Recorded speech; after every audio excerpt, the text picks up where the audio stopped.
l'Université Senghor d'Alexandrie, Monsieur l'ambassadeur de la France en Égypte, Madame et Messieurs les directeurs de département, chers collègues, Mesdames et Messieurs, bonsoir. Bienvenue à cette 4e séance de la plateforme senghorienne d'échange, placée aujourd'hui sous le signe de la diplomatie et des relations internationales.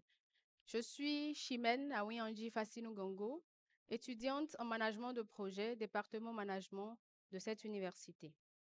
Aujourd'hui, nous avons le privilège de recevoir l'ambassadeur de France en Égypte, dont le parcours est singulier. Cette rencontre se veut avant tout un espace de dialogue direct, ouvert et sincère entre un diplomate et les étudiants que nous sommes.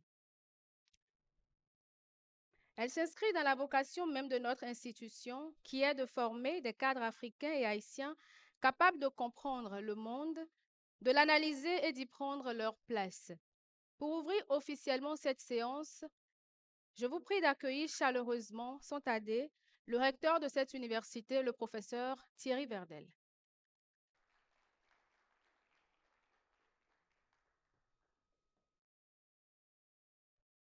Très brièvement, je voudrais remercier infiniment Monsieur l'ambassadeur pour sa visite d'aujourd'hui avec toute l'équipe de l'Institut français de l'ambassade. C'est votre deuxième visite sur ce campus. Vous l'avez vu en construction, vous l'avez vu maintenant presque terminée. C'est une visite appréciée par nous tous et je pense en particulier par les étudiants qui ont impatience à échanger avec vous.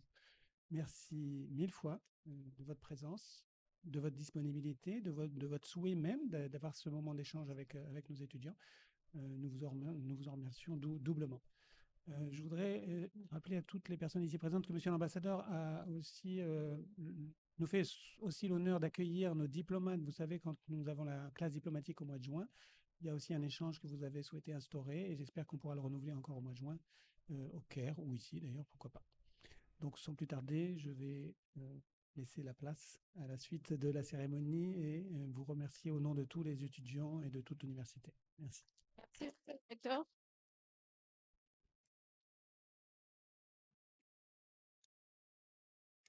Et je voudrais, sous vos ovations, signaler la présence du président de l'Université Senghor.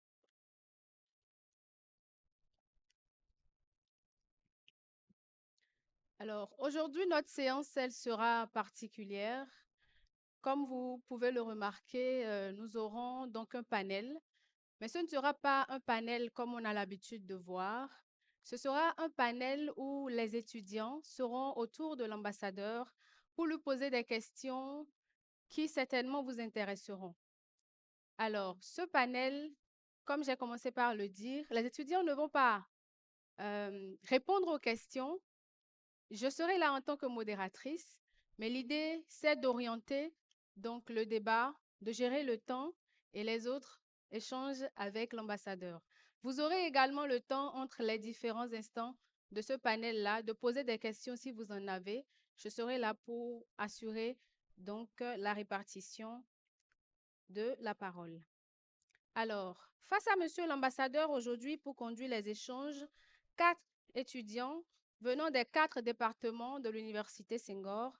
Chers amis, je vous prie de recevoir ici Guy Darcy Iradou-Kunda du département de la culture. Au département environnement, le représentant des étudiants Adalbert Boulenda.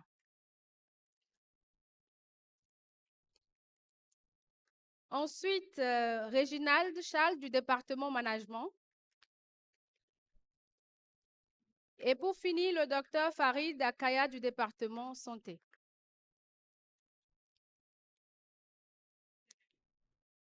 À présent, qui est notre invité? Monsieur Éric Chevalier est un diplomate français au parcours pour le moins atypique, comme j'ai commencé par le dire dès le départ. Formé à l'Institut d'études politiques de Paris et docteur en médecine de l'Université Paris 5, il débute sa carrière sur le terrain, notamment en milieu carcéral, avant de s'engager dans des programmes internationaux de santé publique d'envergure. Il contribue notamment à la création d'ONU-SIDA, programme que vous connaissez certainement des Nations Unies dans la lutte mondiale contre le sida, en collaboration avec l'OMS, l'UNICEF et la Banque mondiale. Son engagement humanitaire le conduit ensuite à intervenir dans plusieurs zones de crise en Afrique, au Moyen-Orient et en Asie, où il occupe des fonctions stratégiques liées à la gestion des crises internationales et à la santé publique mondiale, notamment dans le contexte particulièrement éprouvant de l'après 11 septembre.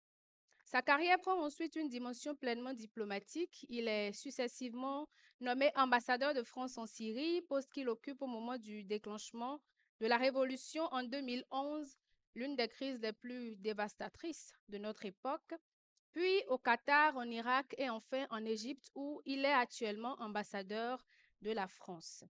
Mesdames et messieurs, je vous prie donc d'accueillir avec l'honneur qui lui est dû Monsieur l'ambassadeur de la France en Égypte, Son Excellence Éric Chevalier.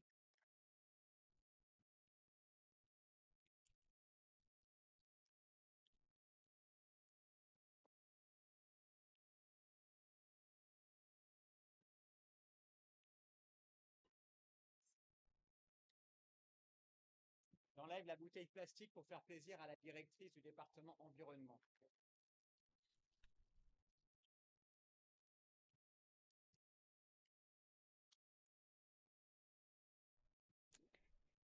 Sans plus tarder, nous allons donc démarrer les échanges.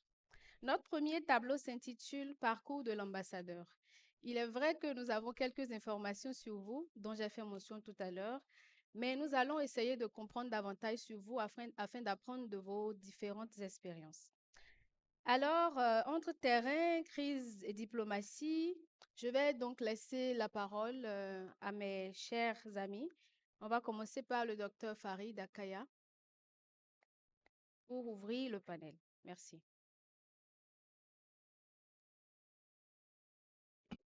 Merci, très chère Chimène. Bonjour, Excellence.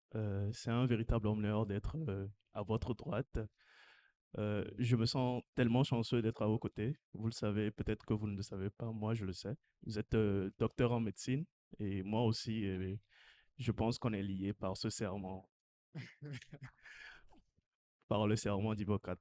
Alors, j'avais une question pour vous, Excellence. Comment est-ce que vous partez de ce profil de médecin pour vous retrouver dans le monde diplomatique? C'est une question assez personnelle, donc voilà, merci. Oui, c'est votre micro. Je vous aide. Hello. Ouais, c'est bon. Bonjour à toutes et tous. Merci à la modératrice dont j'ai trouvé la présentation très, très claire, très Merci. fluide. Merci beaucoup. Je voudrais évidemment remercier à la fois le président de l'Université Senghor, le recteur, bien sûr, l'équipe de l'ambassade qui est avec moi aujourd'hui pour être à votre rencontre, toute l'équipe évidemment de direction de l'université, tous les personnels aussi, et puis bien sûr, vous toutes et tous qui êtes étudiants ici et qui inaugurez ce nouveau campus que je trouve objectivement absolument magnifique. Effectivement, j'étais venu il y a un peu plus d'1 an alors que c'était encore en travaux et je suis très impressionné par cette réalisation. Ce qui me permet de dire aussi que nous devons collectivement remercier les autorités et le peuple égyptien, puisqu'en réalité, ce nouveau campus a été totalement soutenu, financé par l'Égypte. Et c'est une contribution à la francophonie que je pense nous devons toutes et tous saluer.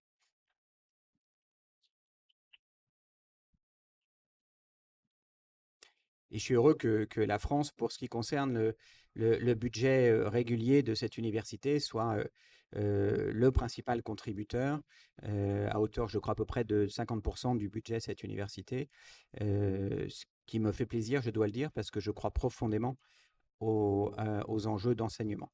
Alors maintenant, pour répondre à cette question. D'abord, oui, nous avons tous les deux, nous sommes passés par ce serment d'Hippocrate que nous, les médecins, nous prêtons. Alors, comment j'en suis arrivé là? Moi, je crois profondément que dans la vie, il y a toujours un mélange de volonté et de hasard. La volonté, d'abord, j'ai fait des études de médecine en partie pour faire plaisir à ma maman. Parce que les mères aiment bien que leur fils soit médecin, n'est-ce pas? Voilà. Mais aussi parce que je trouvais, et c'est vrai, que c'est un métier absolument formidable, c'est un métier au service des autres, c'est un métier qui permet d'aider, d'assister, de guérir. Donc c'est évidemment un métier formidable. Donc j'ai fait ces études de médecine, et puis au cours des études, que j'ai tout de même terminées, j'ai eu besoin de quelque chose de complément.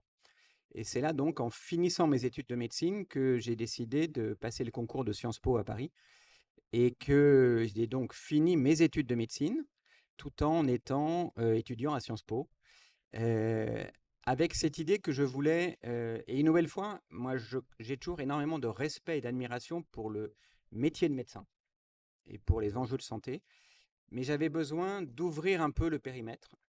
Et l'international m'avait toujours passionné. Et c'est comme ça que progressivement, je me retrouve. Alors, ça, ce sont les études. Après, comme vous le disiez, pendant les études, à la fin de mes études, j'ai fait un internat de médecine générale, en partie en milieu carcéral, tout en étudiant à Sciences Po. Donc, c'était un peu curieux comme navigation entre deux univers très différents. Et puis ensuite, je suis rentré dans la vie professionnelle et tout de suite, ce qui m'intéressait, c'était de rester dans ce que la médecine apporte de plus beau, c'est-à-dire le service aux autres, mais cette fois-ci de le mettre dans un contexte international. Et donc j'ai commencé à travailler dans des organisations non gouvernementales aux Nations Unies, où j'ai effectivement notamment fait partie de la toute petite équipe, nous étions 5 à l'époque à Genève, de préfiguration de ce programme des Nations Unies sur le sida. C'était en 1995. La plupart d'entre vous n'étaient pas nés, je vous remercie de me le rappeler. Mais voilà, c'était il y a longtemps, effectivement, parce que je suis vieux. C'est mon anniversaire, by the way, aujourd'hui. Donc je suis très heureux de fêter mon anniversaire avec vous. Et puis après, le destin a fait que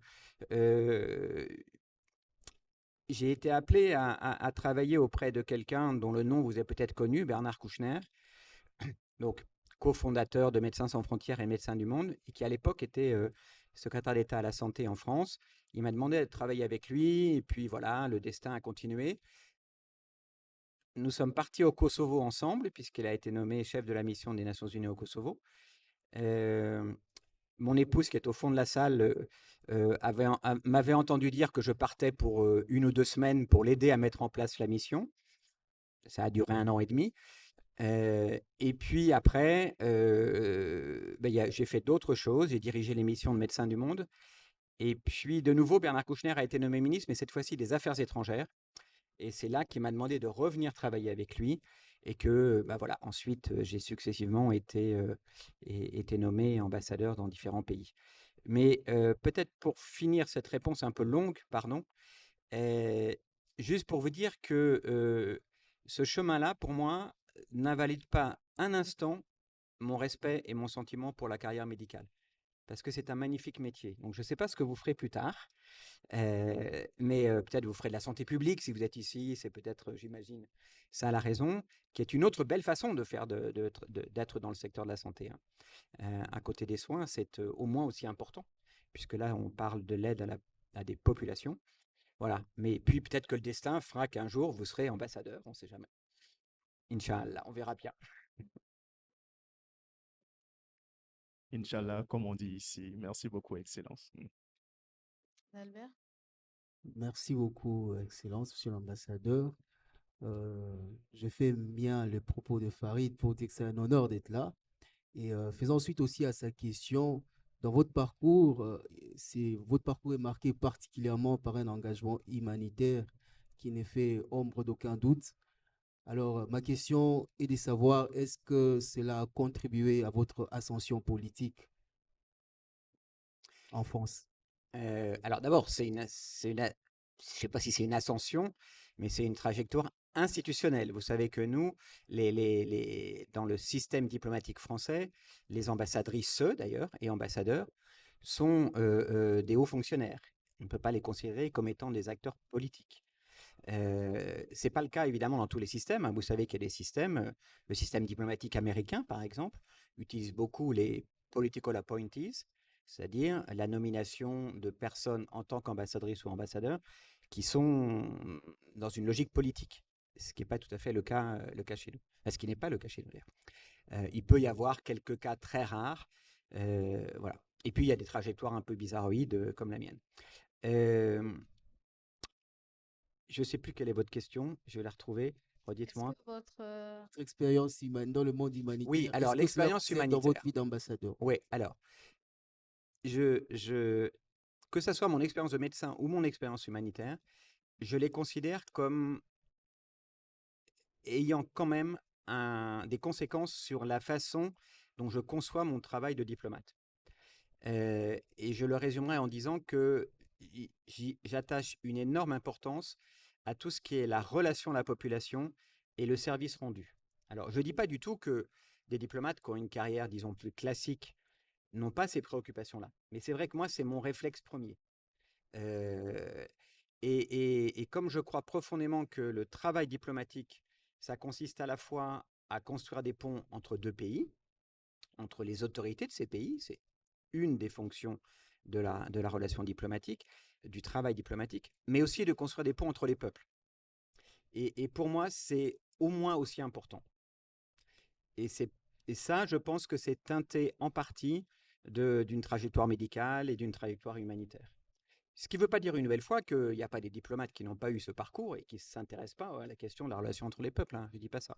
Mais moi, je sais que c'est un moteur important de la façon dont je fais ce travail. Très bien, merci Monsieur l'ambassadeur. Je pense que ces différents éléments encore sur vous nous permettent de mieux approfondir et de poser des questions pertinentes. Nous allons donc rentrer dans notre deuxième tableau. Et ce deuxième tableau, il est le plus substantiel de notre séance, si je peux le dire ainsi. Il est consacré aux partenariats internationaux.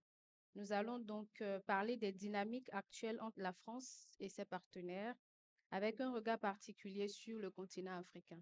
Je vais donc permettre à Guy Darcy de poser la première question de ce tableau. Alors, comme il dit que ça va être profond, je vais peut-être essayer de briser la glace un peu. Vous avez dit c'est votre anniversaire. Je fais la culture, donc je vais chanter pour vous. Joyeux anniversaire, joyeux anniversaire, joyeux anniversaire, monsieur l'ambassadeur. Joyeux anniversaire. C'est un magnifique cadeau, merci. Je vous en prie. Alors, On voit que c'est un homme de culture. Hein. Comme on parle de partenariat, j'aimerais savoir comment est-ce que je suis de la culture, donc mes questions vont de soi être axées dans la culture. Comment est-ce que la France utilise-t-elle un peu on va dire, sa diplomatie pour pouvoir voilà, influencer, que ce soit en Afrique ou ailleurs, dans un monde plus multipolaire? Alors, vous avez raison de poser cette question parce que la culture au sens large, hein, et vous avez ici de l'équipe de l'ambassade à la fois le conseiller culturel et l'attaché universitaire, la question du lien culturel, elle est un élément majeur de la diplomatie. Et pour la France, c'en est vraiment un élément absolument clé. Nous croyons profondément que, et une nouvelle fois, ça revient à cette question du lien entre les peuples. Si on veut créer un lien entre les peuples, si on veut notamment créer un lien entre les peuples qui passe par la jeunesse, alors il faut absolument qu'on essaye au maximum de développer les liens dans le champ culturel. Et donc c'est pour ça que nous avons, c'est vrai, dans le monde entier, un dispositif diplomatique culturel important. Vous savez que, alors c'est d'ailleurs ça, c'est l'Institut français qui en est le porteur principal à Paris, et avec des antennes dans les différents pays qui sont les différentes antennes de l'Institut français qui sont connectées à l'écosystème de l'ambassade. Et ça couvre tous les champs. Ça couvre d'abord, puisque c'est très lié quand même, le champ de l'éducation. Pour nous, le champ de l'éducation est un champ vraiment absolument majeur. Ici, par exemple, il y a environ 60 établissements scolaires en Égypte qui sont soit homologués, soit labellisés, c'est-à-dire qui sont connectés au système français, d'une manière ou d'une autre. Ça passe par les universités. Alors ici, c'est un peu un dispositif spécifique parce que ça n'est pas un dispositif français, comme vous savez, hein. C'est un dispositif francophone. Mais nous avons aussi une université française d'Égypte. La Sorbonne, par exemple, est impliquée ici depuis longtemps, mais d'autres universités françaises sont impliquées. Et nous avons fait, l'année dernière, lors de la visite du président de la République ici en Égypte, on a fait des assises de la relation universitaire et de recherche entre la France et l'Égypte. Et ce que je vous décris là pour l'Égypte, parce qu'on y est actuellement, vaut pour beaucoup des pays, y compris d'Afrique subsaharienne, et pas seulement. Et puis, parce que je pense que le sujet viendra à un moment donné, et c'est normal qu'il vienne, je pense qu'il y a tout le champ de la culture, notamment de la jeunesse, parce que vous savez que nous avons entamé une profonde révision de notre approche de la relation à l'Afrique. Vous savez ça. Ça a été un grand sujet et ça continue à être un grand sujet politique, diplomatique, etc. Et dans ce contexte, je crois qu'il y a eu vraiment une prise de conscience depuis des années de la part des autorités françaises, mais aussi de l'ensemble du champ diplomatique et culturel, que nous devons rénover notre relation à l'Afrique et que ça passe notamment par le dialogue avec la jeunesse et que ça passe notamment par le dialogue avec les champs culturels. Et par exemple, vous savez qu'il y a le grand projet Africa, comment ça s'appelle, pardon, Créa Africa, pardon. Ouais. Qu'il y a beaucoup de partenariats sur le développement des industries créatives et culturelles. Tout ce champ-là est un champ qu'on veut vraiment investir beaucoup plus qu'on ne l'a fait parce qu'on pense que c'est l'avenir de la relation entre notamment le continent africain et la France de façon rénovée. On a pris conscience qu'il fallait que ça soit différent. On a entendu, et on a entendu ce qui parfois a été des critiques ou des remises en question fortes, mais je pense qu'il fallait entendre ces remises en question et ces questionnements, et la culture est sans doute un champ par lequel on peut passer. Et ça peut passer par la francophonie aussi, bien sûr. Pas la francophonie. Alors, nous, on fait très attention, en tout cas moi ici, par exemple, dans un pays comme l'Égypte, je fais très attention de ne pas défendre la francophonie comme la défense d'une langue contre les autres. Ça n'a aucun sens. Ce qu'il faut, c'est défendre la francophonie au sein du plurilinguisme, qui est un atout considérable pour les générations à venir, parce que toutes les générations là, aujourd'hui, jeunes et un tout petit peu moins jeunes, seront de plus en plus internationalisées, sans pour autant perdre d'ailleurs leur identité locale, nationale. Et pour ça, il faut être multilingue.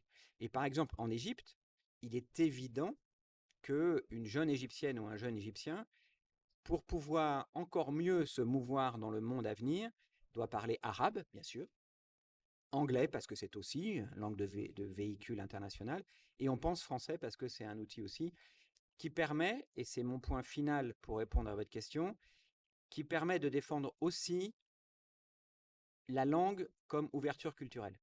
Parce que la francophonie, c'est pas simplement une langue. Et c'est surtout pas la langue de la France. C'est notre langue partagée. Et quand on sait qu'il y aura dans quelques années, compte tenu de la dynamique démographique en Afrique, un nombre très important en Afrique francophone, en fait, vous serez, vous en Afrique francophone, bien plus nombreux que ne le sont les anciens pays de la francophonie, si je peux parler comme ça. Donc c'est vraiment cette question du dialogue culturel autour de la francophonie, c'est un dialogue bien au-delà de la langue. C'est la langue et la culture, et c'est aussi un élément de rénovation de notre relation à l'Afrique, parce que c'est vous qui, de plus en plus, avez l'opportunité de vous l'approprier. Parce que dans toute cette dynamique, le plus important, c'est l'appropriation. Et d'éviter évidemment d'avoir quelque chose qui a été vécu, et on le sait, comme une relation plutôt verticale, qui n'a plus de raison d'être, qui sans doute n'avait pas forcément de raison d'être autrefois, mais qui n'a vraiment plus aucune raison d'être aujourd'hui. Pardon, là aussi, c'est une réponse un peu longue, mais voilà. Merci pour votre réponse. Régional. Oui, Son Excellence, Monsieur l'ambassadeur. En fait, nous parlons de liens, nous parlons de partenariat. Et la France est un partenaire historique du continent africain. Cependant, aujourd'hui, plusieurs pays africains affirment de plus en plus leur souveraineté et profitent pour diversifier leur partenariat. Alors, sur la position de l'Afrique, et sur la position de la France, désolé, comment la France perçoit-elle ces nouvelles aspirations africaines? Et aussi, les modèles de coopération actuels sont-ils réellement en train d'être révisés ou, ou du moins assistons à une adaptation de façade? Alors, euh, oui, on voit bien ça. On voit d'abord cette inspiration légitime à être dans une position très fortement autonome, indépendante, et c'est extraordinairement légitime. Je pense que là-dessus, il ne faut pas qu'il y ait d'ambiguïté. Vraiment, je pense que la France a compris aujourd'hui cette aspiration. Par ailleurs, que vous diversifiez le champ de vos interactions, ça paraît très naturel. Il y a une phrase dans le langage diplomatique pour qualifier ça. On dit que de plus en plus de pays ont des relations diplomatiques transactionnelles. Moi, je déteste cette formule. Ça veut dire quoi? Ça veut dire tout simplement que vous souhaitez avoir des relations avec le monde entier en fonction de ce que vous définissez être vos propres priorités et vos propres centres d'intérêt. Et c'est naturel. La seule chose que je veux vous dire aussi, quand même, c'est que il ne faut pas que vous remplaciez une relation qui, sans doute, à un moment donné, vous a insatisfait avec la France, pour une partie des pays en tout cas, avec d'autres relations qui ne seraient pas forcément beaucoup plus satisfaisantes. Je vais aller encore plus loin. Il y a parfois un certain nombre de pays qui poussent un agenda qui est un agenda de prédation, il n'y a pas d'autre terme, et que le construisent parfois en expliquant qu'ils viennent apporter une alternative à ce qu'était la relation antérieure. D'accord? Moi, je pense que ce qu'il faut faire, de votre point de vue, c'est ouvrir le champ de ce que vous voulez faire, ouvrir le champ des possibles, être évidemment totalement autonome dans la décision de vos interactions avec un tel ou un tel, mais en ayant les yeux ouverts. Et je vais aller jusqu'au bout en ne vous laissant pas piéger par un certain nombre de discours qui, au nom du soutien à la prise de distance vis-à-vis d'une relation qui ne vous satisfaisait pas, en tout cas pas toujours, la remplace par une vraie logique de prédation. Et parfois, ça se passe. Et donc, moi, et je finis là-dessus, oui, bravo, évidemment, pour cette dynamique d'autonomisation. Ma seule petite humble note de complément, c'est les yeux ouverts. Voilà. Et c'est ce que je crois vous êtes en train de faire, et je pense que c'est très bien. Très bien, merci, Monsieur l'ambassadeur. Nous allons revenir à Farid. Très bien. Excellence, je pense que cette question, vous allez l'adorer parce que elle fait trait au système de santé. Et vous qui avez été dans l'humanitaire aussi, vous qui étiez là quand les systèmes de santé ne répondaient pas. Alors, dans ce contexte de contraintes budgétaires et de recomposition de l'aide publique au développement, comment la France adapte-t-elle ses partenariats pour continuer à appuyer efficacement le renforcement des systèmes de santé en Afrique? Vous avez raison, c'est évidemment un champ très important. D'abord, je voudrais juste revenir un petit peu en arrière, puisque vous m'avez un petit peu interrogé sur ma trajectoire initialement. Je vais vous parler d'une relation avec quelqu'un qui a façonné en partie non négligeable la suite de ma carrière. C'est une jeune femme qui s'appelait Jeanne Kwame, qui avait à peine 30 ans, vivant avec le VIH, qui avait monté une association qui s'appelait Lumière Action, dans une grande capitale de l'Ouest africain, qui venait d'un quartier extrêmement populaire, et donc qui étaient, a priori, très démunis face à l'enjeu majeur que représentait l'épidémie à l'époque, son statut social pour y faire face, son statut économique, etc. Et cette jeune femme, au travers de l'action qu'elle a menée, au travers de l'association qu'elle a créée, je l'ai vue un jour, 1 an et demi après la création de l'association, interpeller le ministre de la Santé de son pays de l'époque en lui disant « Maintenant, ça suffit, c'est de nous qu'il faut s'occuper. Et il va falloir changer et s'occuper d'une réelle prise en charge des personnes vivant avec le VIH, etc. » Ce que je veux dire par là, c'est que la première réponse à un enjeu, y compris de santé publique, ça vient des personnes elles-mêmes, de la mobilisation des personnes elles-mêmes. Et vous savez que sur la question du VIH, ça a été sans doute un des exemples les plus emblématiques de la participation des personnes concernées à la définition des politiques publiques de santé. Et on a eu en France, par exemple, ACT UP, AID et d'autres organisations qui, de la même façon, ont dit la santé publique, notre santé, ça n'est pas simplement l'affaire des professionnels, c'est l'affaire de tout le monde, c'est l'affaire des citoyennes et des citoyens, et c'est l'affaire des personnes qui sont directement concernées. Ça, vous pouvez l'appliquer à la santé, vous pouvez l'appliquer à l'ensemble des domaines. Vraiment. Et il y avait tout pour que cette personne ne puisse pas être entendue, ne puisse pas même oser parler dans un forum officiel, etc.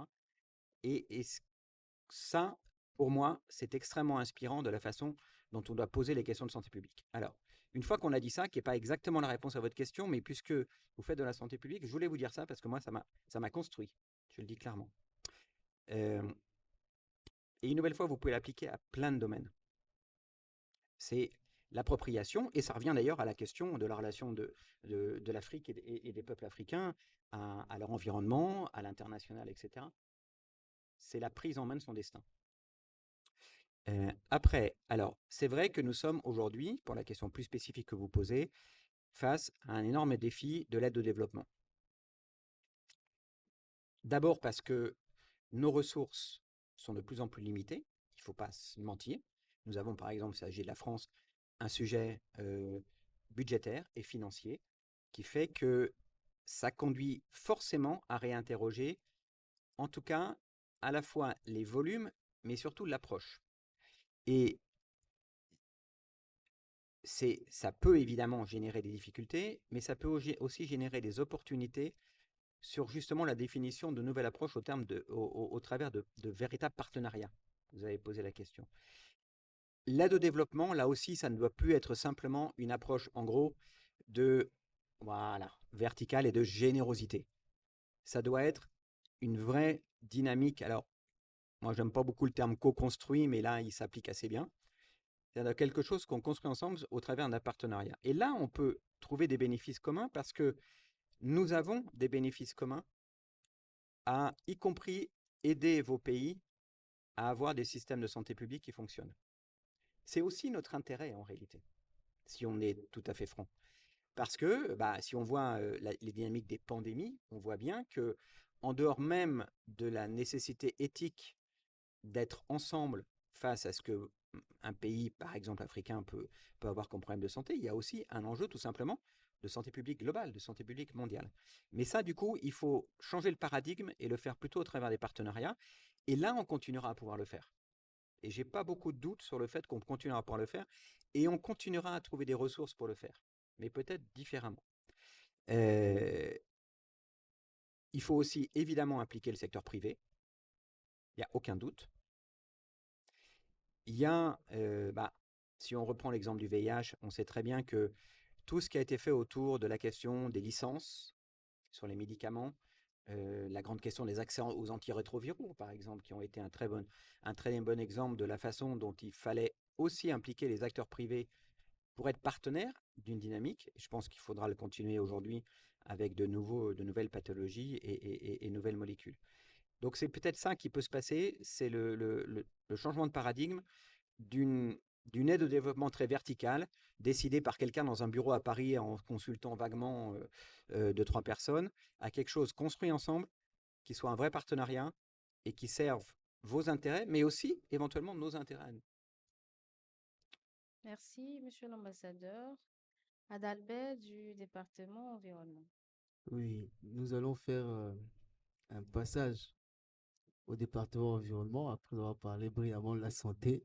Ça tombe bien parce que vous avez fait un clin d'œil au département vert en commençant. Alors, j'ai une question qui cadre avec la transition écologique. Il y a une ruée vers les minerais verts. Alors, comment concilier aujourd'hui euh,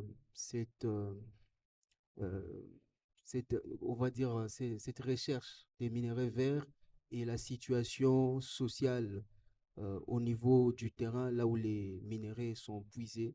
Souvent, c'est des populations en manque de tout et les minerais partent à l'extérieur pour développer d'autres pays. Comment arriver à régler cette situation Mm, qui semble pour le moins injuste, mm. en tout cas de votre point de vue? Alors, peut-être, puisque vous m'autorisez à parler un tout petit peu environnement et sous le contrôle de la directrice, euh, plusieurs choses. D'abord, il y a une chose que je trouve, mais je suis sûr que vous le discutez ici, quand on parle de la production d'énergie, on oublie de parler de l'efficacité énergétique. Premier point qui me paraît absolument majeur. Vous savez que dans le monde, il y a un tiers à la moitié d'énergie produite qui est perdue. Un tiers à la moitié. Je vous signale que c'est à peu près la même chose pour l'eau, hein, pour les systèmes d'adduction d'eau, où en fait, vous avez des quantités considérables d'eau qui sont perdues, même dans les zones où l'eau est une ressource, et même d'ailleurs souvent, malheureusement, particulièrement dans les zones où les ressources en eau sont rares. Mais c'est pareil pour l'énergie. Donc, je pense que la première question qu'on a tous à se poser, c'est pas seulement la question de où est-ce qu'on trouve de nouvelles sources d'énergie pour faire la transition après les hydrocarbures, c'est aussi comment on fait un travail considérable pour essayer de résoudre cette question de l'efficacité énergétique. Parce que c'est pas la peine d'aller chercher plus d'énergie si on peut, pour le même bénéfice à la population, le même bénéfice au développement économique, utiliser moins d'énergie et parfois même avoir une efficacité plus importante. Je dis ça parce que je trouve que c'est très souvent, enfin je trouve que c'est encore largement négligé dans les débats sur les questions énergétiques. Et vous voyez bien avec la crise depuis un mois là, que on continue à parler beaucoup de production, de circulation d'énergie produite. On n'entend pas beaucoup la question, mais peut-être que c'est encore plus maintenant qu'il faut se poser la question de toute l'énergie qui est perdue sans aucune efficacité. Après, sur votre question, elle est plus sur la transition vers d'autres modes d'énergie et vers notamment les énergies vertes et les minerais, etc. Bah, là, je vais avoir une réponse qui malheureusement va vous satisfaire qu'à moitié, mais en même temps, je pense qu'elle est la seule. Elle revient à celle de tout à l'heure. C'est-à-dire que c'est la capacité des pays, soutenus si possible par des efforts internationaux, à rappeler que les premiers bénéficiaires d'une ressource locale, ça doit être les populations locales. Mais je sais bien à quel point c'est un combat extraordinairement difficile. Mais du coup, c'est aussi pour ça que le multilatéralisme est absolument indispensable. Moi, je vous ai dit, j'ai travaillé 2 fois pour les Nations Unies. J'ai été personnel des Nations Unies 2 fois. On peut vivre beaucoup de frustration du système multilatéral, etc. Et il y a évidemment beaucoup de raisons pour l'améliorer, y compris d'ailleurs sa gouvernance. Hein. Vous savez que nous sommes favorables à une réforme du Conseil de sécurité avec une place beaucoup plus importante de l'Afrique dans la gouvernance, y compris du Conseil de sécurité, puisque nous soutenons deux postes permanents pour l'Afrique, plus un plus grand nombre de postes rotatifs. Mais pour revenir à la question de la gouvernance, c'est aussi grâce à la gouvernance multilatérale qu'on peut pousser cette idée que les ressources locales doivent au moins autant bénéficier aux populations locales qu'aux partenaires de ces pays. Et si on n'a pas ça, et la réalité de ce qu'on voit aujourd'hui, c'est-à-dire, et on va là aussi être un peu franc, la logique de certains acteurs, y compris parfois très puissants, de vouloir détricoter l'ensemble du système multilatéral, ça comporte d'immenses dangers. Ça comporte des dangers sur la santé, Les atteintes portées aujourd'hui à l'OMS sont des atteintes portées à chacun d'entre nous et chacune d'entre nous. C'est très clair. Surtout quand on veut y substituer des espèces de partenariats bilatéraux qui font exactement le contraire d'ailleurs de ce que vous souhaiteriez.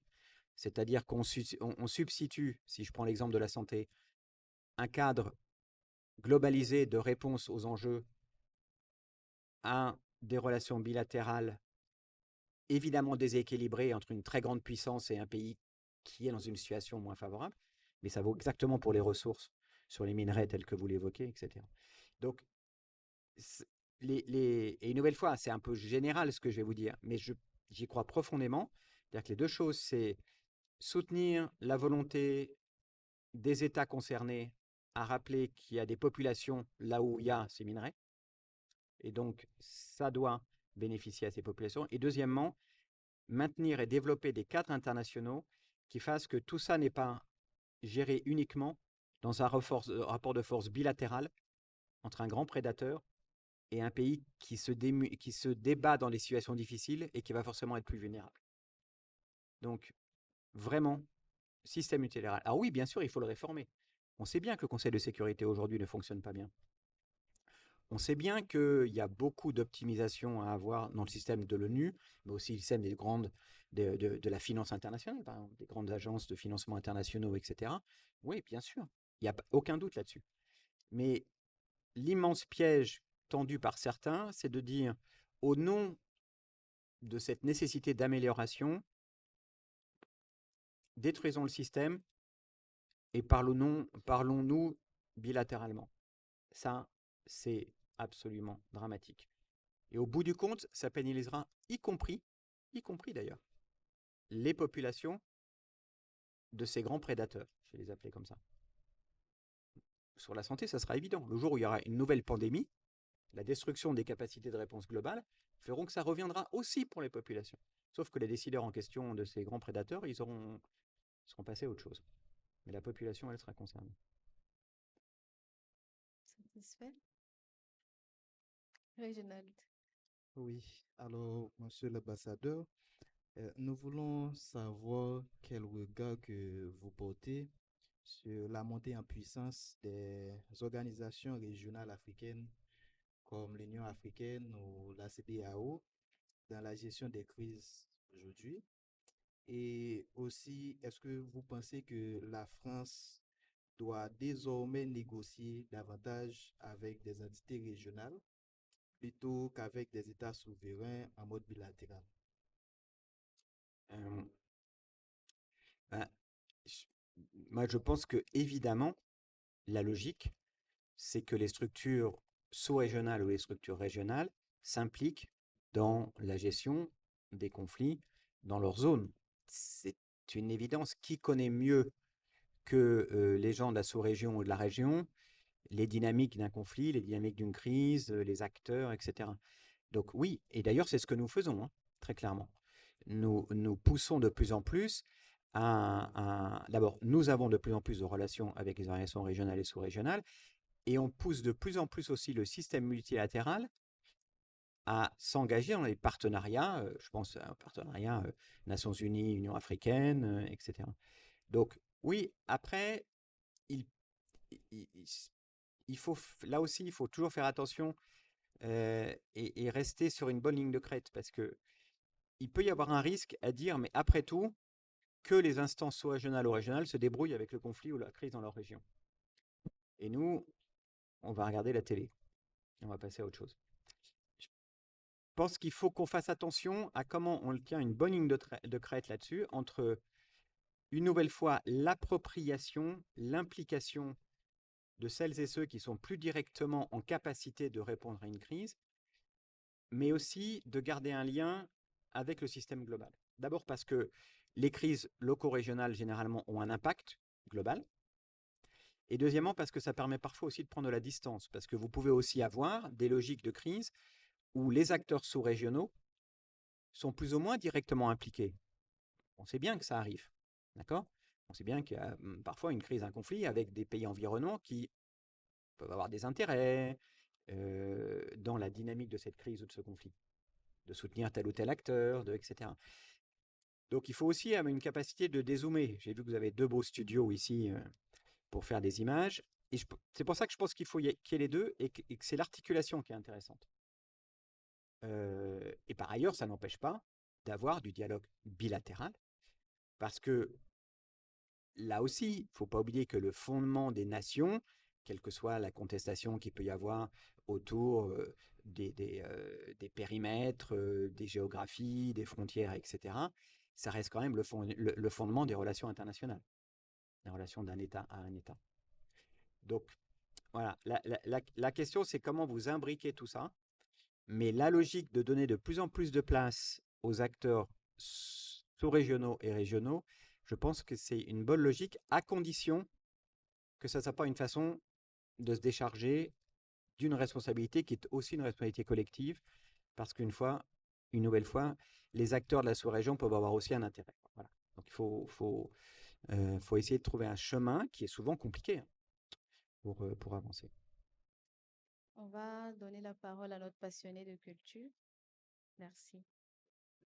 Alors, maintenant qu'on a fait le tour de l'aide au développement, de l'impact sur la santé, de la perte de l'énergie, de, des crises régionaux et des relations bilatérales, et vous nous interpellez à ouvrir les yeux face aux crises. Revenons un peu sur euh, le programme, l'initiative Création Africa dont vous avez évoqué tout à l'heure, à travers l'Institut français et les programmes peut-être d'action culturelle. Euh, Comment est-ce que, c'est dans quelle mesure, en fait, les industries culturelles seront impliquées ou peuvent constituer aujourd'hui un levier stratégique dans les relations France et les pays africains? Alors, pour nous, c'est vraiment le sujet des ICC, comme on dit, est vraiment un sujet absolument majeur. Je me souviens que l'année dernière, on avait accueilli à l'Institut français du Caire l'espèce d'événement final d'une dynamique régionale, sauf erreur, hein, sur les instituts créatifs, et j'avais bien vu à quel point l'énergie et la qualité de ce qui en sortait montraient bah, ce qu'on sait, hein, mais que c'est toujours plus agréable quand on le voit, c'est l'incroyable créativité et création. Notamment du continent africain, mais j'oublie pas Haïti. Hein. Moi, je connais bien Haïti d'ailleurs. Oui, est-ce qu'il y a des Haïtiens d'ailleurs dans la salle? Il y en a un sur le panel Ah, aussi. chez moi, j'ai une très belle mère-enfant en bidon de récupération de la Croix des Bouquets. Oui, je suis allé très souvent. Euh, Pourquoi je dis ça, je ne sais plus, mais ça va me revenir. Mais parce que j'ai un petit moment de nostalgie sur Haïti, voilà. Oui, si, ce que je voulais dire, c'est que on veut en faire une priorité de notre nouvelle relation à l'Afrique. La meilleure démonstration, c'est, vous savez peut-être qu'il va y avoir un sommet qui s'appelle Africa Forward à Nairobi dans un mois à peu près, les 11 et 12 mai, et que l'une des thématiques majeures que nous avons proposées à nos amis kenyans, parce que c'est co-organisé par le président Ruto et par le président français, et c'est co-organisé par le Kenya et la France, c'est d'y inclure les ICC, les industries culturelles et créatives, comme un des axes majeurs de la journée du 11, ça durera 2 jours, parce que on pense vraiment que c'est un élément majeur du pont qui peut se construire entre les peuples. Et que c'est aussi un secteur de développement économique considérable. C'est-à-dire que ce n'est pas simplement, alors, je vais faire attention à ma formule, mais ce n'est pas la culture que pour la culture, même si c'est déjà très important. C'est la culture pour le développement aussi. Et donc c'est pour ça que les ICC sont pour nous un sujet absolument clé. Et d'ailleurs, vraiment, hein, ça va être, je crois que parmi les thématiques qui sont retenues sur le premier jour, il va y avoir un forum d'affaires. Et après, les grandes thématiques, je crois que c'est intelligence artificielle, c'est santé, je crois. Il y a industrie ICC et un autre sujet. Donc on le met vraiment comme un des sujets prioritaires de la façon dont nous voulons envisager cette nouvelle relation à l'Afrique. Parce que, une nouvelle fois, c'est culture pour culture, donc pont entre les peuples, et c'est culture pour développement. Et on sait qu'avec la dynamique démographique de votre continent, il faut évidemment une dynamique de développement économique très forte. Merci, Monsieur l'ambassadeur. Nous allons peut-être donner la parole au public avant de revenir. Vous nous avez suivis jusque-là sur les relations diplomatiques entre la France et les autres États partenaires. Merci, Cyriac. Donc, on va commencer par la rangée à notre droite ici. Des questions? D'accord. La rangée du milieu?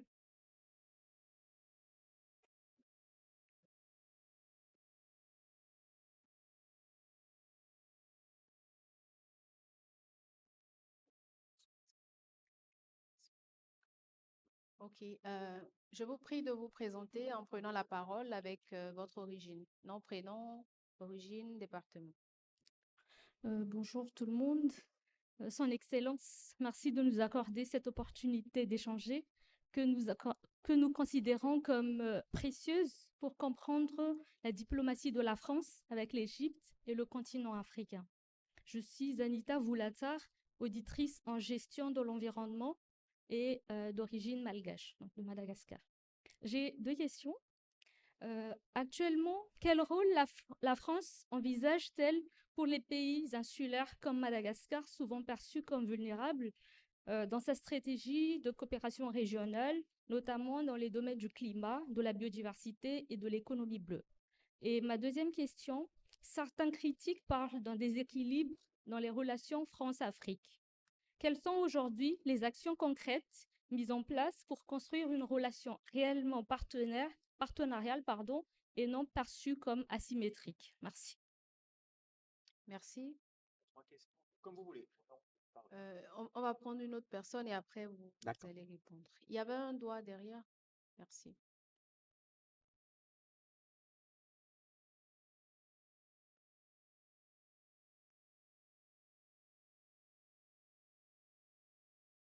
Bonjour, bonjour Son Excellence, bonjour à l'assistance. Je me nomme Abdoulaye Latsouk Faye, je suis auditeur en management des entreprises culturelles au département culture. Donc moi, je voulais savoir Son Excellence. Votre pays d'origine, s'il vous plaît. Je suis du Sénégal, les champions d'Afrique. Nangadef. Magnifique. Voilà, monsieur l'ambassadeur, je voulais savoir comment les instituts français sont-ils gérés par le ministère des Affaires étrangères, sachant que les instituts français vulgarisent une politique culturelle, la politique culturelle de la France. Comment, et la deuxième question aussi, comment la politique culturelle qui est gérée par le ministère en charge de la culture collabore-t-il avec le ministère des Affaires étrangères pour que la politique culturelle elle-même puisse être fluide jusqu'à l'étranger à travers les instituts français? Merci. Merci. On va permettre à monsieur l'ambassadeur de répondre à ces questions et après on prend une autre vague. Merci. Merci. Alors, d'abord, notre ami de Madagascar. Sur les deux questions. Sur la première, c'est vraiment une orientation majeure de la France, vous le savez, depuis pas mal d'années. Alors, évidemment, avec l'accord de Paris en 2015, mais depuis aussi avec un certain nombre d'efforts internationaux. Je pense par exemple au sommet sur les océans qui a eu lieu à Nice il y a quelque temps, avec ce que nous avons aussi développé d'initiatives pour le financement des économies vertes. Vous savez aussi qu'on a été très impliqués, notamment en partenariat avec les Brésiliens sur la question de la protection des forêts, etc. etc. C'est vraiment une orientation. Et là, alors, évidemment, un ambassadeur fait toujours la promotion un peu de ce que son pays fait ou prétend faire.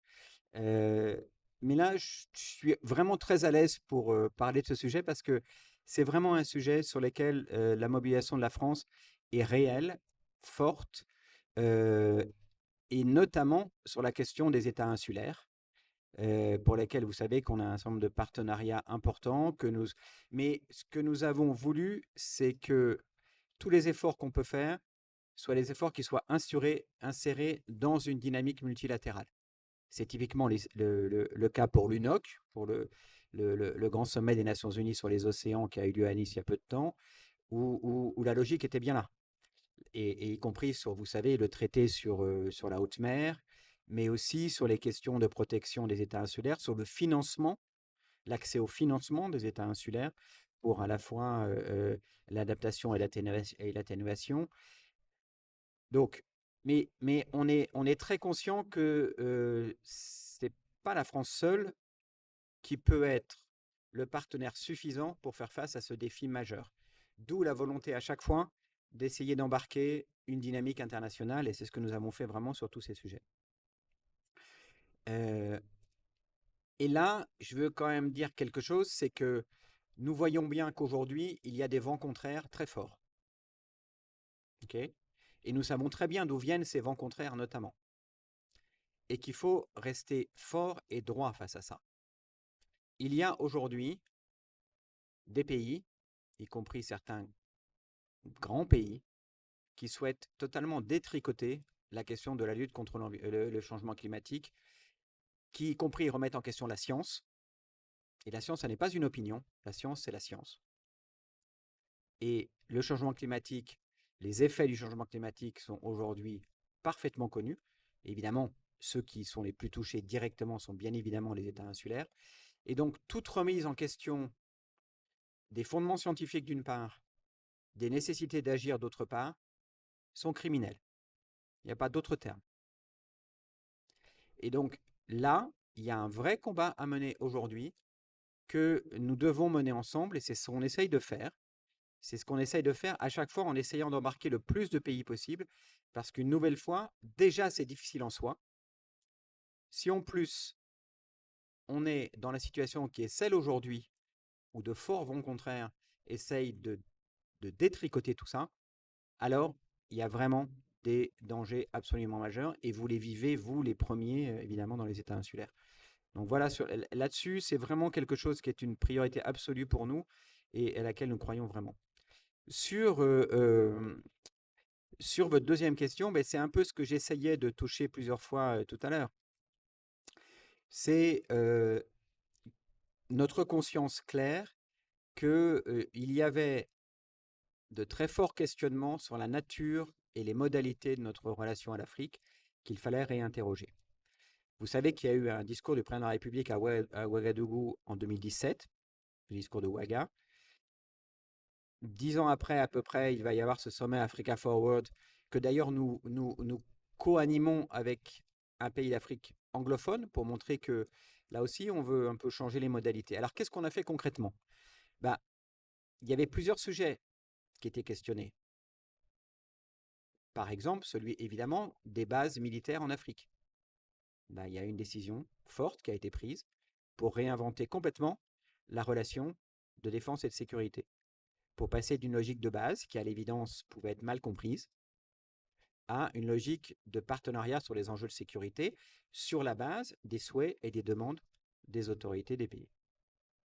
Premier exemple, quand même, évidemment très symbolique et qui a beaucoup marqué. Le deuxième, par exemple, c'est sur la question de la monnaie. Vous savez que nous sommes retirés d'un certain nombre de gouvernances de monnaie africaine. Le troisième exemple, c'est la question mémorielle aussi, qui est une façon de regarder différemment notre relation à l'Afrique. Vous savez qu'il y a eu, et c'était légitime, d'abord une loi, et des restitutions de biens patrimoniaux à plusieurs pays. Je pense au Sénégal, je pense au Bénin, il y a, je crois, la Côte d'Ivoire, si je ne m'abuse, et encore un ou deux autres pays pour le moment. Et je pense que ce chemin va se poursuivre, hein, puisque désormais, on a une loi qui nous permet de le faire. C'est aussi une nouvelle façon le rapport qui a été demandé pour mettre à plat le rôle et la place de la France au Rwanda, qui a quand même été un élément fort de remise en question et de mise à plat des positions françaises. Donc, il y a quand même des choses très concrètes sur des domaines très importants. Alors, vous me direz, est-ce que ça suffit? Sans doute pas.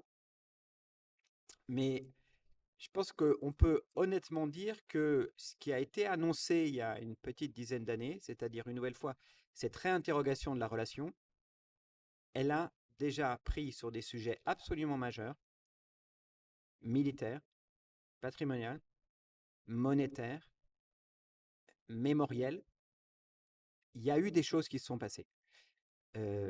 Mais je pense qu'il faut continuer ce chemin-là. C'est-à-dire qu'on n'est pas du tout à la fin de la route.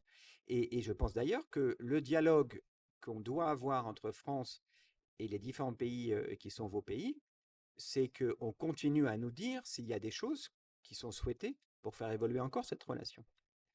Et plus globalement, je pense vraiment que cette question de la priorité donnée à notre relation à la jeunesse dans vos pays est une façon aussi de passer à une autre dynamique. D'accord ? Après, le chemin, je ne dis pas du tout que le chemin est terminé. Notre ami sénégalais, pardon, j'ai un peu oublié la question du coup. Oui, pardon. Institut français, Affaires étrangères, culture, pardon. Alors, nous avons effectivement, et nous l'assumons, une politique culturelle de la France internationale, et nous avons donc une diplomatie culturelle. Et donc les instituts français, David, qui en est le directeur pour l'Égypte, met en œuvre cette politique culturelle que nous souhaitons développer en relation avec l'Égypte. Ça veut dire plusieurs choses. Ça veut dire que d'abord, on ne le décide pas tout seul. La quasi-totalité des projets que nous montons sont en partenariat, soit avec les autorités, soit avec les acteurs culturels du pays. D'accord ? Et ça couvre tous les champs, hein. On a du partenariat, par exemple, avec les hip-hoppers ou les danseurs de rue au Caire. Moi, quand j'étais en Irak, j'ai fait danser au 14 juillet, sur la scène du 14 juillet, les danseurs de rue de Bagdad, pour montrer qu'on voulait justement sortir un peu des espèces de choses un peu classiques, etc. Et je peux vous assurer que ça avait bien surpris, mais que ça avait donné une ambiance particulière à cette fête nationale.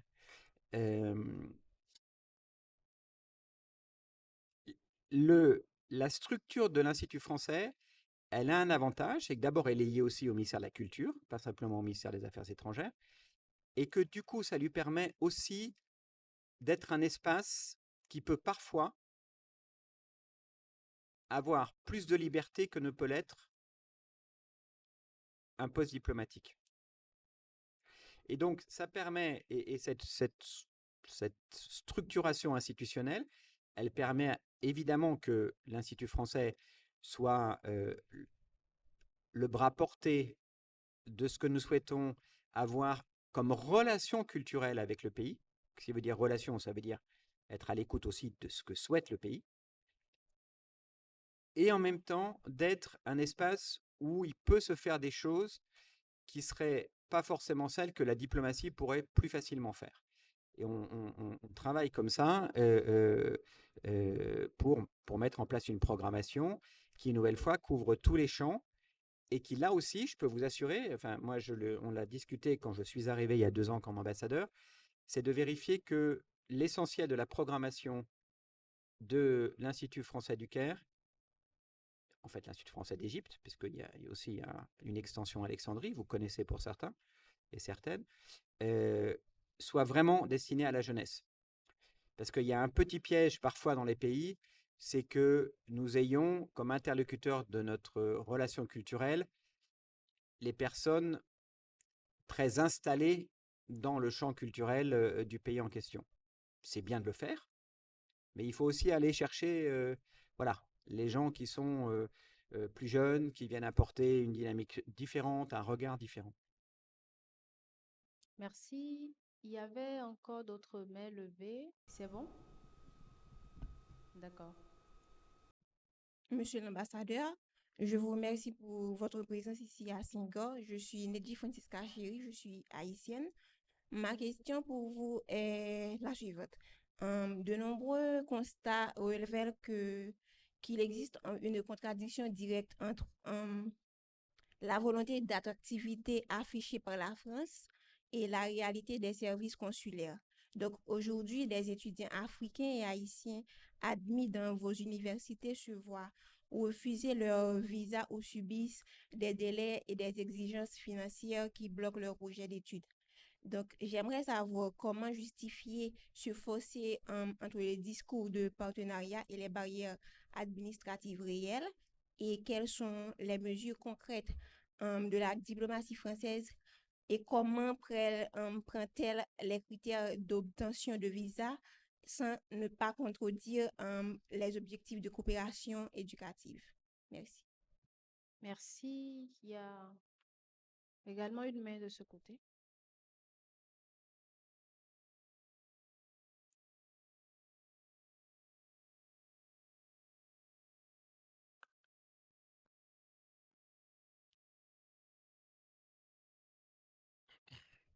Merci, monsieur l'ambassadeur. Merci, Chimène, pour l'opportunité. Je suis Samuel et de la Côte d'Ivoire. Et ici, j'étudie gouvernance et management public. Alors, j'avais une question qui ben, peut être un peu sensible, je l'avoue, mais il n'y a pas de souci. C'est une question qui touche la sensibilité, en tout cas, de plusieurs. On en discute ici entre nous déjà, entre collègues. C'est vraiment la question de la démocratie. Je suis très curieux à ce sujet, et encore que c'est une opportunité de vous avoir, vous qui avez fait la France, donc connu le système français, et du coup qui êtes passé par le Moyen-Orient, Syrie, Qatar et aujourd'hui Égypte. C'est quel est le constat que vous faites, vous aujourd'hui, en tant que diplomate, par rapport à l'impact du système démocratique sur le développement d'un pays? Et est-ce que vous pensez que ce modèle-là, qui, pour plusieurs Africains, qui est un modèle européen et qui ne fonctionnerait pas ici en Afrique parce que, enfin, ils ont leur raison, mais finalement, est-ce que vous pensez que c'est un modèle qui finalement devrait être adapté et par lequel le développement effectif des pays africains va passer? Ou quel est vraiment votre avis dessus, compte tenu de votre expérience et aussi de votre qualité de diplomate? Merci. Merci pour la question. Est-ce qu'il y a d'autres questions dans la salle? Merci.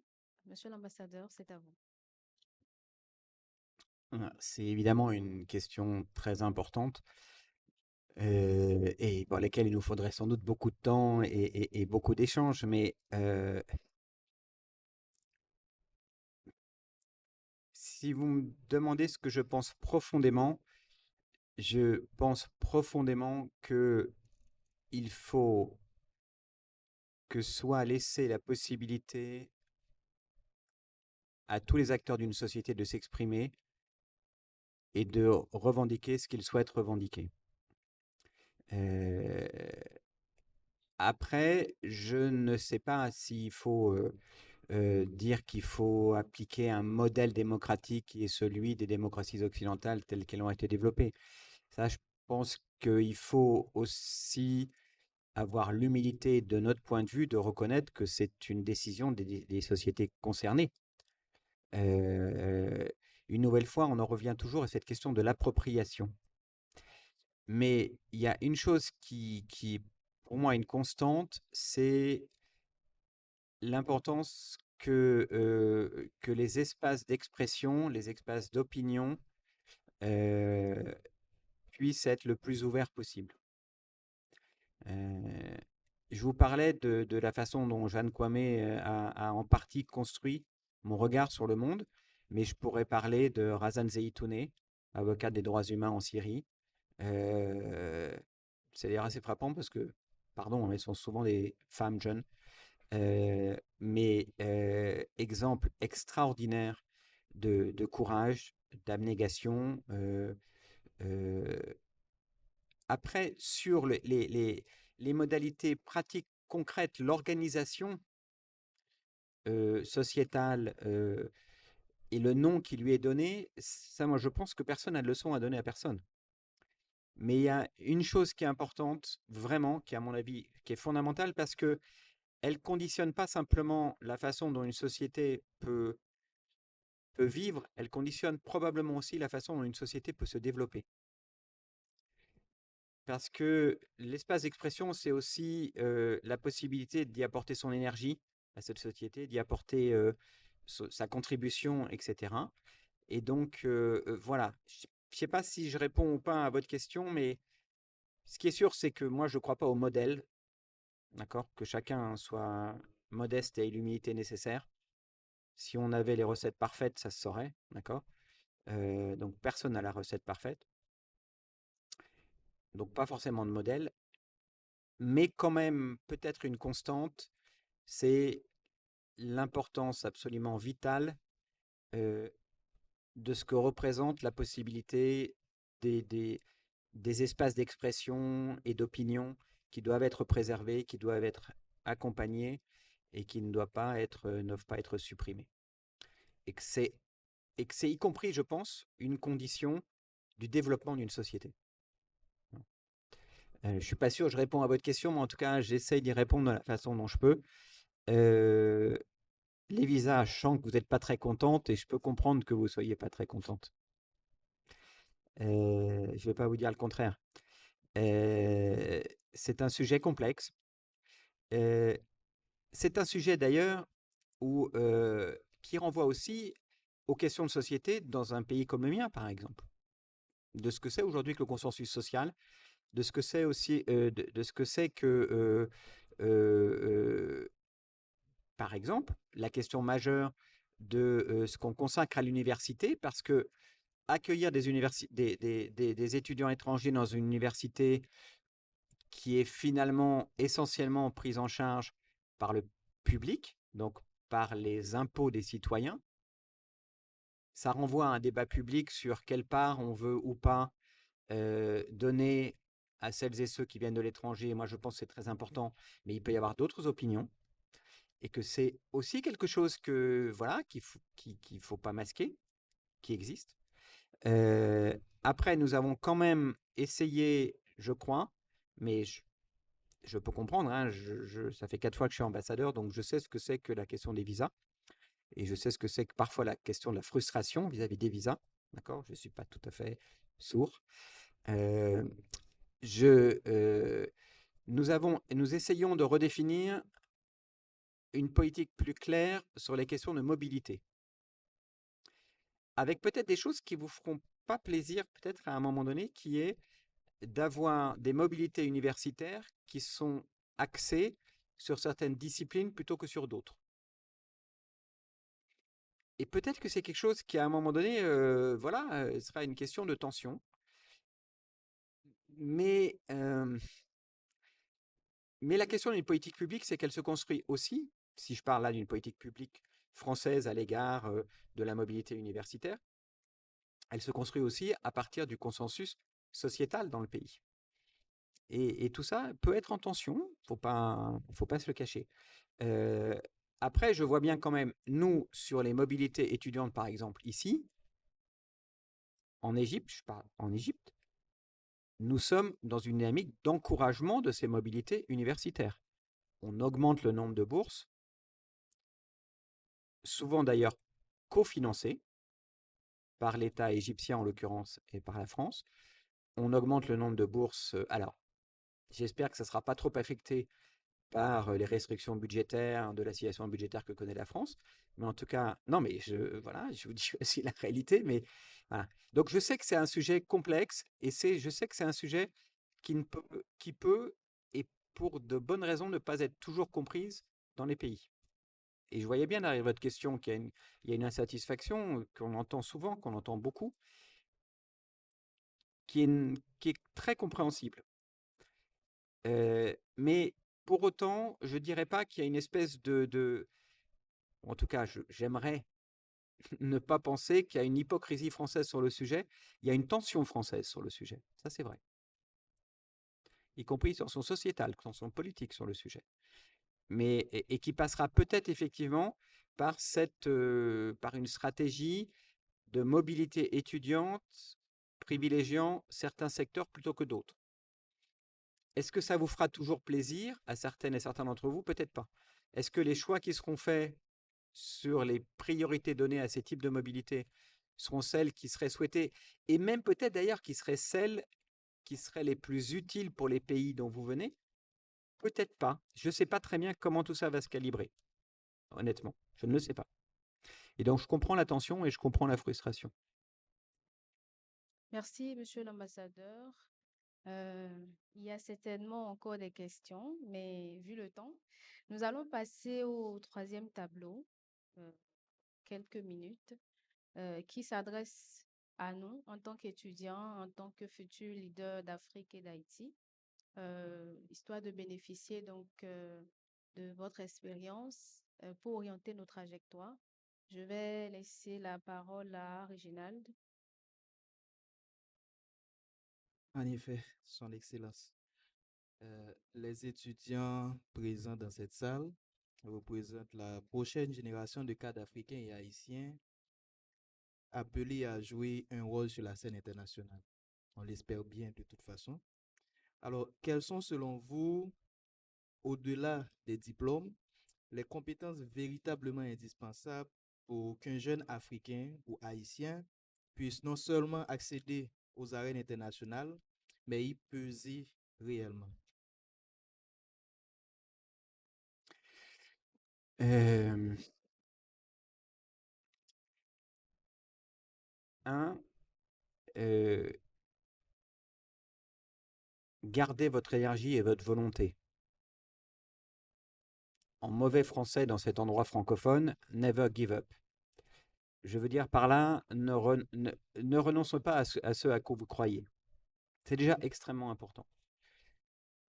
Ne renoncez pas non plus à ce que vous croyez de votre potentiel. Et je dis ça notamment pour vous, mesdames. Aucune limite pour les femmes, pas plus que pour les hommes. Malheureusement, il y a encore, parfois, dans toutes les sociétés, y compris dans la mienne, des auto-limitations, des ambitions des femmes de nos pays. Ne vous laissez pas piéger par ça, il n'y a aucune raison. Zéro. Zéro. Donc, never give up, en bon français, y compris et notamment pour les femmes. Après, je pense que c'est très bien que vous ayez la perspective d'intégrer les instances internationales. Il faut continuer à croire. Ça revient à ce qu'on disait tout à l'heure. Oui, ça sera parfois difficile parce que c'est compliqué de trouver l'énergie collective quand on a à mobiliser des gens qui ont pas la même origine, pas la même société, etc. Mais continuez à passer aussi par toutes les structures internationales parce que ça sera quand même absolument majeur pour l'avenir collectif, mais aussi pour l'avenir de vos pays, puisque vous êtes, comme vous le disiez à raison, les cadres à venir. Et donc, moi, mon conseil, c'est de multiplier les expériences. Alors, ça tombe bien, ça correspond un peu à ce que j'ai fait, donc on a toujours envie de se réassurer un peu, voilà. Mais faites des allers-retours entre vos instances nationales et les instances internationales. Ça, pour le coup, j'y crois vraiment beaucoup. Venez apporter tout ce que vous avez appris de ce que vous faites dans votre pays dans une instance internationale, mais revenez aussi dans le pays, faites des allers-retours pour apporter ce que vous avez entendu. Vous savez, moi je me souviens quand j'étais, soit parce qu'au début on était 5, mais après on était plus nombreux à UNICIDA, et puis quand j'étais au Kosovo pour la mission des Nations Unies, dans mon couloir, il y avait un Japonais, une Allemande, un Anglais, une Égyptienne, il y avait pas mal d'Africains d'ailleurs, je me souviens, un Sénégalais, je me souviens aussi de certains Haïtiennes et Haïtiens. Il n'y a rien d'aussi riche que ça. Parce que je peux vous assurer que quand quelqu'un qui vient de si loin que pourrait être le Japon, par exemple, vous apporte aussi sa façon d'appréhender le monde, bah vous pouvez en tirer des choses aussi. Et donc c'est pour ça que je dis, développez et rendez à votre pays ce que vous devez lui rendre en tant que citoyen de votre pays. Allez un peu à l'international, dans les instances internationales, et puis revenez ensuite pour enrichir et faites des allers-retours. Ça, c'est une richesse extraordinaire. J'y crois vraiment beaucoup. Et ça, alors, c'est la fameuse fertilisation croisée hein, qu'évoquent certaines et certains, mais c'est très riche. Et c'est pour ça d'ailleurs que l'environnement que vous avez ici, dans cette université, est extraordinaire. Extraordinaire. Et c'est encore plus le cas quand c'est transcontinental. C'est-à-dire quand vous avez aussi l'expérience de gens qui n'ont pas du tout la même histoire que vous. Bah, finalement, il y a des trucs à apprendre, il y a des choses à apprendre, il y a des réflexes à prendre, il y a des échecs dont on peut tirer des leçons, etc. Voilà. Donc, et après, j'ai pas de conseils, vous ferez très bien. C'est, je trouve, une des choses les plus frappantes de ce qui est en train de se passer, notamment sur le continent africain, mais aussi en Haïti, c'est cette appropriation. Ok. Vos pays, vos sociétés sont à vous. Faites-en aussi ce que vous décidez d'en faire. Voilà, comme cadre de vos pays. Mais quittez pas la perspective internationale et faites de l'enrichissement croisé. Une dernière question pour mettre fin au panel avec Farid. Dernière question pour le médecin, moi je suis d'accord. Alors, Excellence, j'ai eu l'infime honneur de commencer et je serai aussi honoré de terminer. Alors, moi, je suis un très grand amateur de livres. J'aime beaucoup lire, j'adore lire. Et j'aimerais simplement vous demander si vous devez me conseiller un livre, à nous tous ici, lequel ça serait? Immense question, surtout sur un seul livre. Eh, incroyable défi.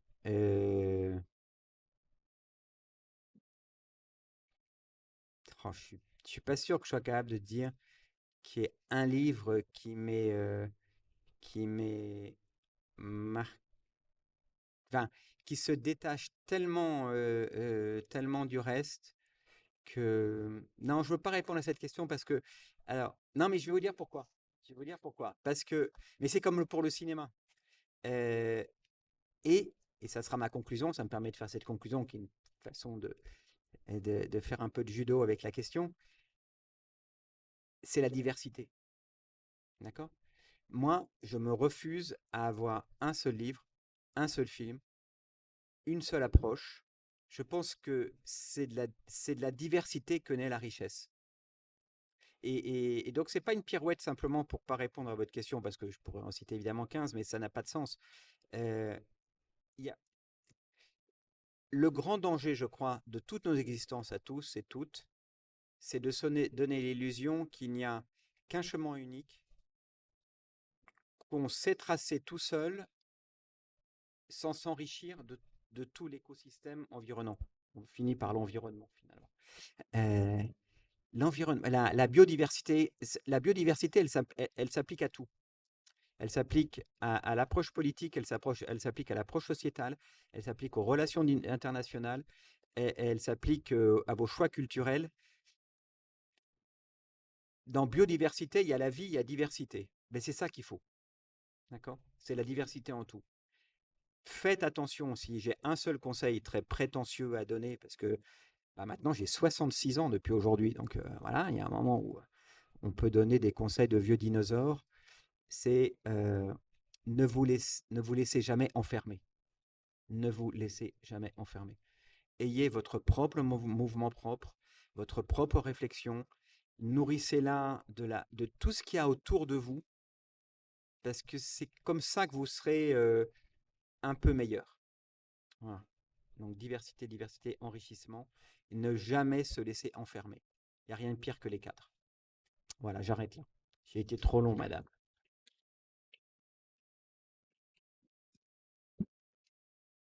Merci, Monsieur l'ambassadeur, au nom de toute l'université, de Son Excellence, Monsieur le Président du Conseil d'administration, de Monsieur le Recteur, des directeurs de département, ainsi que de tous les étudiants et précisément du département management qui organise la plateforme sénégalienne d'échange.